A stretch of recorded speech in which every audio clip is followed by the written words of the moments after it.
Welcome back to the Constitutional Clarion. In New South Wales, there's been a controversy over the appearance of ministers and their staff at a parliamentary committee. Can they be arrested if they don't attend? The context is a little convoluted, but in summary, a caravan containing old explosives and a list of Jewish sites was found by police near Dural, close to Sydney, after a tip-off on the 19th of January 2025. Its discovery was not immediately publicly revealed, but news of it was leaked by a newspaper on the 29th of January. There was immediate speculation that it was intended to be an anti-Semitic terrorist attack, and the Premier described it as a potential mass casualty event. The Premier announced on the 6th of February a package of law reforms to deal with racial hatred. 3 bills were introduced into Parliament and quickly passed concerning religious and racial hatred. They were the Crimes Legislation Amendment Racial and Religious Hatred Act, the Crimes Amendment Places of Worship Act, and the Crimes Amendment Inciting Racial Hatred Act. I did a video about those proposed laws when 2 of them had been introduced back on the 12th of February 2025, pointing out problems with them and noting that the Law Reform Commission had done a proper study of the existing laws and for good reasons had recommended against changes to them. I concluded that video by noting that passing laws quickly in the context of a particular crisis and without proper scrutiny is unwise. And I was right. The bills were passed on the 20th and the 21st of February. On 21st of February, the police also concluded that the caravan incident was not terror-related, but a hoax by criminals seeking to leverage leniency on other matters. This was later publicly announced by the police on the 10th of March. On the 19th of March, the New South Wales Legislative Council, the Upper House, established a select committee on the relationship between the Dural caravan incident and the legislation that was passed, trying to ascertain whether the House had been misled into passing the legislation by a government that knew that the incident which had sparked it was a hoax.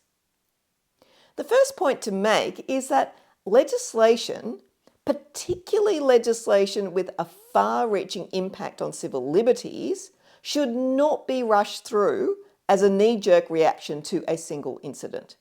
This is particularly problematic when the incident has not been fully investigated and the facts are unknown.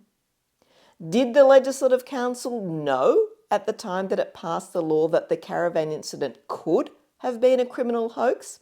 Well, yes, because the police had publicly stated on the 30th of January that it may have been a setup by criminals looking to obtain leniency and that they were actively looking into this line of inquiry. This was not a secret. It was explained both in the press conference and in a later radio interview on 2GB that day, and it was reported in the press. Every member of the Legislative Council ought to have been aware that this was a distinct possibility, that it was still the subject of investigation, and that the police had not yet concluded that it was actually a terrorist incident at the time the legislation was passed. So yes, they were foolish in passing legislation without all the relevant facts and without proper consideration. Any inquiry about who knew what and when does not absolve them of that foolishness. Now, what about the law? The Houses of Parliament do not have an inherent power to compel people to give evidence before a parliamentary inquiry or to punish them for contempt for failing to attend or answer questions. But a state parliament can legislate to give its houses and committees such a power. In New South Wales, this was done by the enactment of the Parliamentary Evidence Act 1901. Section 4 says that any person not being a member of the Legislative Council or Legislative Assembly may be summoned to attend and give evidence before the House or a committee of the House. This expressly excludes members of Parliament. They are dealt with separately under Section 5. It says that the attendance of a member to give evidence before a House or a committee shall be by the same method as used by the British House of Commons. Now, this is where we enter into that unique world of parliamentary law, practice and procedure, which is derived from the Westminster Parliament. One very strong principle is that each House has authority and control over its own members and proceedings. It's known as the principle of exclusive cognisance. Hence, one House cannot compel a member of the other House to appear before it or its committees. It can issue an invitation and seek the leave of the other House to permit its member to appear. But there can be no compulsion. In contrast, a House can direct one of its own members to appear before the House or one of its own committees. Another important principle is that of responsible government. Ministers must be responsible to Parliament and through it to the people for their actions. But that responsibility is exercised through the House of which the minister is a member. A minister who sits in the lower house, the Legislative Assembly, such as the Premier, is accountable to that House by answering questions regularly in question time, during debates in the House, and by appearing before that House's committees. But the Premier cannot be compelled to appear before the other House or its committees. Instead, the principle of responsible government is satisfied by having other ministers in the upper house, the Legislative Council, who can represent those ministers in the lower house and answer questions on their behalf. In the case of the Dural caravan inquiry, the Premier, the Attorney-General and the Police Minister, who all sit in the lower house, rejected an invitation to appear before the upper house committee. The Premier noted that he had answered questions on the issue already in a Budget Estimates Committee hearing and during question time and in media conferences. The Premier also heads a minority government in the lower house, so he's particularly vulnerable to questioning in his own house and its committees. Can the upper house instead get at the Premier and other lower house ministers by ordering their ministerial staff to appear before the inquiry? While the Parliamentary Evidence Act expressly distinguishes the position of members of Parliament, it does not make any other carve-outs for either public servants or ministerial advisors. On the face of it, they can be compelled to attend. Indeed, the police and public servants have already given evidence to the committee about the various briefings given to the government about the Dural caravan incident. So it's actually unclear what extra light ministerial advisors could shed about exactly the same meetings. Now, what happens if a witness refuses to attend a committee hearing? Section 7 says that if a summoned witness fails to attend and give evidence, and the President or Speaker of the House is satisfied that this failure is without just cause or reasonable excuse, then he or she may certify such facts to a judge of the Supreme Court. Section 8 then requires the judge to issue a warrant for the apprehension of the person named in the certificate for the purpose of bringing them before the House or the committee to give evidence.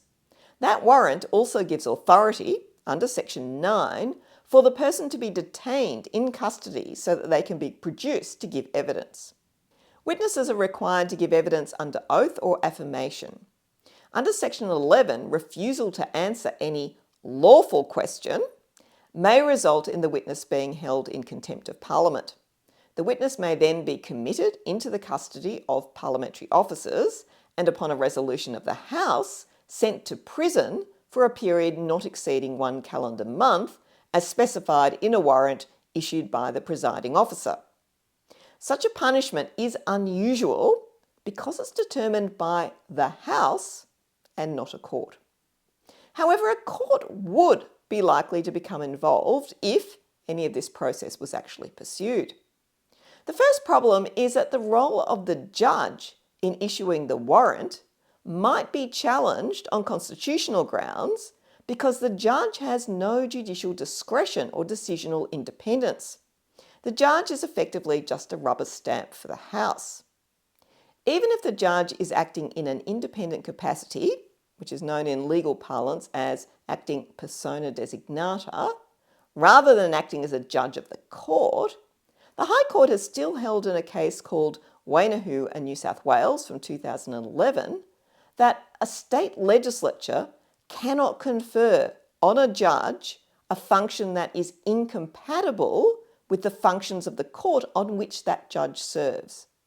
Incompatibility can arise if the judge is used to cloak the work of the legislature in the neutral colours of judicial action, which is arguably what is happening here.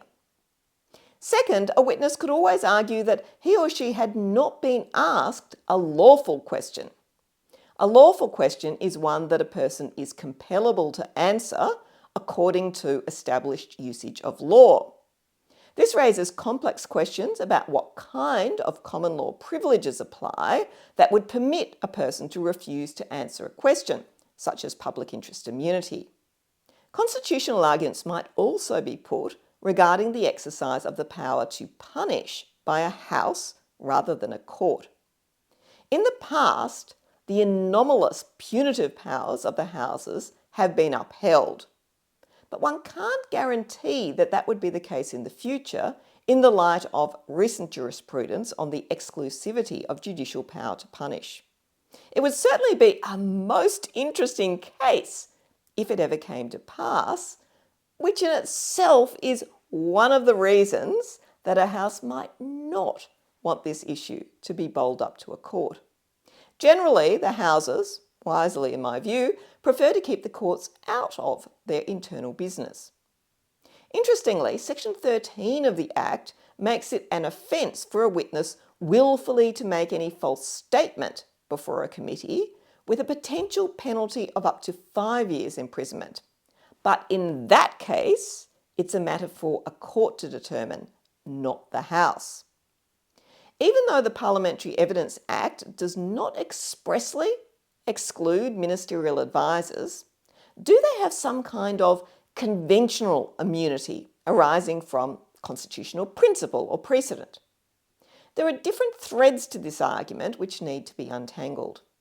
First, there's an issue about the relationship between the Houses. Ministerial advisors are employed under the Members of Parliament Staff Act 2013. They therefore either serve a member of the Legislative Assembly or a member of the Legislative Council.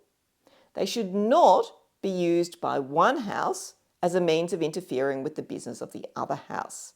This breaches the principle of exclusive cognisance and its related principle of comity, which means that the Houses should respect each other and not seek to interfere or act coercively against each other.